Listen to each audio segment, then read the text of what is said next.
Let's do it. Let's propagate now. I'm ready to roll. Says he's doing some sort of a podcast. It's pretty suspicious if you ask me. If you see something, say something. On Maynard.com.au.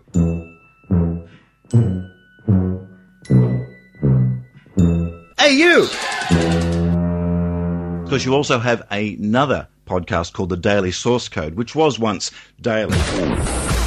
With $16 million worth of airplanes strapped to my ass, and the next generation radio content in my ears, We don't need no stinking transmitter. I like to think I'm flying into the future. Podcasting is Adam Curry.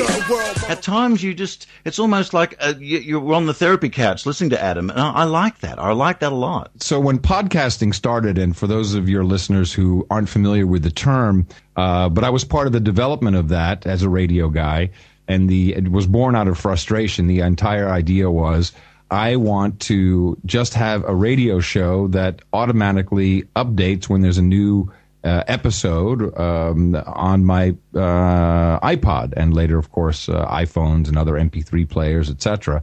And in order to help the developers, the engineers who were making the software for this, I said, well, why don't I do a daily show so you'll have something to work against? Because if there's not something that comes out every single day, then you won't know if the system is working. And I figured I'd call it something that would appeal to developers, hence the name Source Code, which is a name for the raw code that sits behind any computer program. And I had to talk about something. At the time, weblogging was also just taking off, so I kind of turned it into an audio weblog in a way, where I just talked about what I was doing. And at the time, I had successfully sold my company, so I really didn't have a job. I thought I would kind of retire. I was flying helicopters, and I'd take the recorder everywhere and talk about my life and what was happening. So at times it's about technology. At times it was about flying a lot, as I was learning how to fly and getting my helicopter and fixed wing license.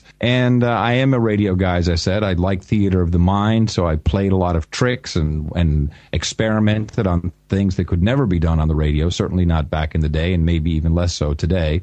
Then as I was moving house and just all kinds of things, setting up a new company, it was all a part of it. And these days it is less frequent because it's kind of morphed into a more of an open source music driven show. I'm completely breaking the law. If I do the show, it's about 3 hours in length, and it's just typically done on a Friday. We call it the FUBAR Friday, and it's just a steam release for me, and I just let loose, and I let my emotions flow. A lot of it is politically motivated, as I am now somewhat older and angry about what's happening in the world. It's a good place for me to vent. And you vent on the cowbell or on the percussion stand you have near the microphone. Of course, the cowbell is very important in American music. Every musician knows it just sounds better if it has cowbell. If it already has cowbell, it probably needs more cowbell. The Creedence Clearwater Revival, Down on the Corner. Where would that be without the cowbell?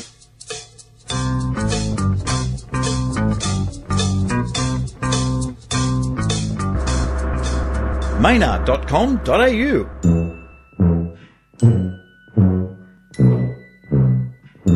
Hey, you!